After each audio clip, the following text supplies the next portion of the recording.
New Orleans Saints have made a change at quarterback. Tyler Shough will now be the starting quarterback. Spencer Rattler will go to the backup position. They did it against Tampa Bay. Shough comes into the game for Rattler, and I didn't think it was that close to happening like it played out there. It was almost like you were never going to give Spencer Rattler the full opportunity for the full season to be the guy. Like you were just waiting for any moment where you could put Tyler Shough into the game there. And, for the people that were like, you drafted him 40, you got to see what you have. Well, here it is. Mm-hmm. Here is what you're going to get. You're going to get Tyler Shough now as your starting quarterback. And typically, unless it's just an abomination, he'll stay your starting quarterback because you don't want, look, just like we talked about with Spencer Rattler, you didn't want to mess with his confidence with the way that he was playing. You didn't want to go in, out, in, out. So now Tyler Shough's going to be your guy there. And I personally don't think it should be the move, but there's a lot of people that wanted to see, again, they wanted to see Tyler Shough as a starting quarterback. And so now here we are, week number 9 in the NFL, and he's going to be your guy. I would assume, Matt, for the rest of the season too. Yeah, I would assume so. The way when we talked to Nick yesterday, he kind of brought up the point, and I agree with him. It is a little bit strange because you feel like Kellen Moore's kind of been in charge of this whole process. Like he's had a good thumb on the pulse of this whole process, exactly how he wanted to do it. Spencer Rattler won the starting job. He was the best leader. He was the best player going into the season. Now, you've won one game. You're 1-7. So you see the writing on the wall that at some point, Tyler Shough's going to play some football. Yeah. He's going to get his opportunity to go in there and get some experience, get some game experience, and do what everybody wants him to see, which is see what you have. So you knew that was going to happen. The way it happened, which was a little bit strange in my opinion. Like you're 1-7. Yeah, your offense needs a spark. A lot of turnovers. I get it. Like you can't. If the offense turns the ball over, it's going to fall on the quarterback's shoulders. Whether it's a fumble, whether it's an interception, whether it's directly his fault or not. And a lot of them were his fault. And that was kind of why everybody was the protection of the football. The first handful of weeks was like, yeah, well, this guy's doing great. He's doing great. He's protecting the football. They're not turning it over. They're not losing the game. Well, they haven't. They did turn it over. So that was like the first sign that the blemish on the radar for a Spencer Rattler-led offense. Now, of course, the points weren't we weren't scoring as many points as we needed to. There weren't plays being made. A lot goes into that. But you could always hang your hat on they're protecting the football. When you don't protect the football, you kind of lose that argument. So when you don't, you make a change. And the way they made the change, at the time they made the change, is so weird because Kellen Moore has had such a process in mind, and he's had such a you felt like he was under control, and at the right moment they put Tyler in, give him an opportunity. I did find it strange that they threw him in the middle of the game because they needed a spark on offense on a 1-6 football team. Yeah, and down, and I think he got pulled. He got pulled after Shaheed fumbled, something like that, which it's not directly Spencer Rattler's fault, right? The offense needed a little spark. But for a guy that seemed to be in control of the situation, as Kellen Moore has, that decision seemed a little out of control, in my opinion. For a move that everyone kind of saw that was going to come eventually in the season, because you're not winning games, whether it's Spencer's fault or not, it seemed a little bit out of character to this point for Kellen Moore. It seemed a little bit out of control.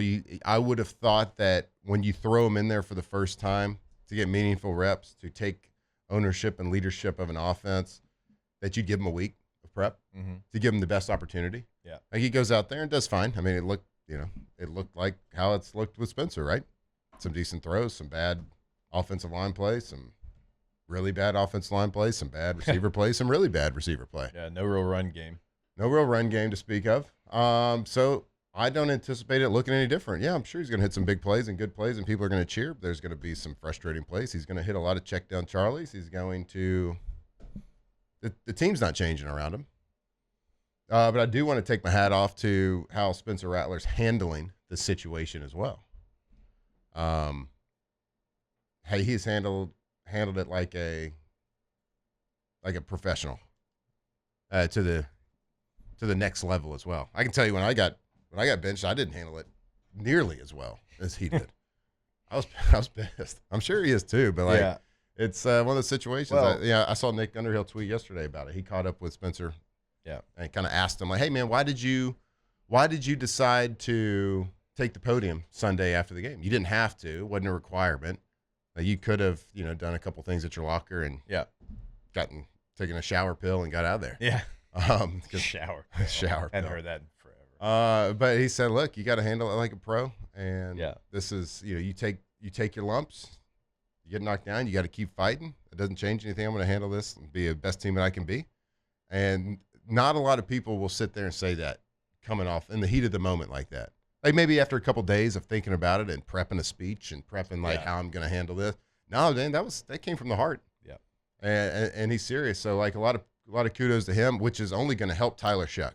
Like if he knew there was a disgruntled Spencer Rattler in the room, like that doesn't help anybody. No. Right? Especially the coach, the quarterback that's playing. So yeah, and they asked him, about it after the move was made, and he said, "I'm going to go about my work the same way." Yeah, pull that up, Taylor. You just had it pulled up. This is a little bit different quote, but he said, "I'm going to go about my work the same I have way." the audio of that one if you want it. Which one? I think it's that same quote that you're talking about. It's part of the game. I'm going to be a great teammate and respond the right way. I think that is. Look Okay. at Alondra, always on top of nailed it. Let's play that audio. Came out of the half, didn't have a great drive. Kept getting backed up. Just really couldn't catch a rhythm. And, he said, "Hey, we're going to go with Tyler, get a little spark, see what's going to happen." And, it's part of the game. I understand you can't control everything, but, hey, I'm going to be a great teammate and respond the right way. Be a pro about it and help in any way I can.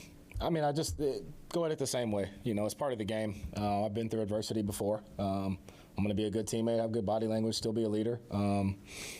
So I just got to show up to work, keep a smile on my face, keep working. And, you can only control what you can. I've said that before. So I'm going to control what I can and keep attacking the same way. All right. Yeah, that's much better than I. That's much better than I would have done. Like right after the game. Right after the game. It's I would be like, very "You tough. stink. This place sucks." Why do I have the ultimate feeling that Spencer Rattler's going to go somewhere else and just And do well. light it up? Just has that feel to it. But, look, saying the right things. And for Tyler Shough, it's a great opportunity for him. Now has a full week to prepare. Now he's going against the Rams. That's a very, very difficult it's defense. an opportunity. That's what we call opportunities there, Jake. Yeah. Kellen Moore had this to say about it.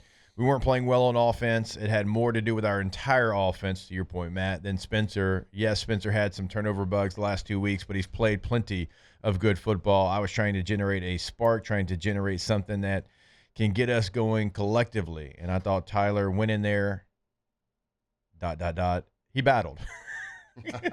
So that tells me that he was going to go, "Oh, I thought Tyler went in there and he battled.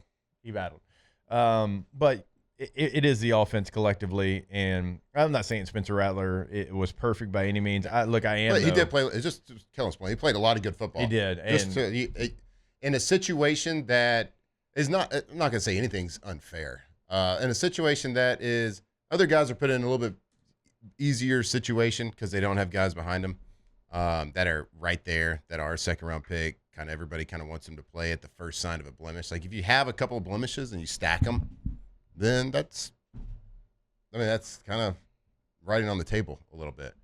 But you look at other situations. I know you got to have, like, there's always an asterisk with that whatever round you were picked in next to it. He's got a fifth round. I mean, is Bryce Young playing better than Spencer Rattler? But much cleaner situation there.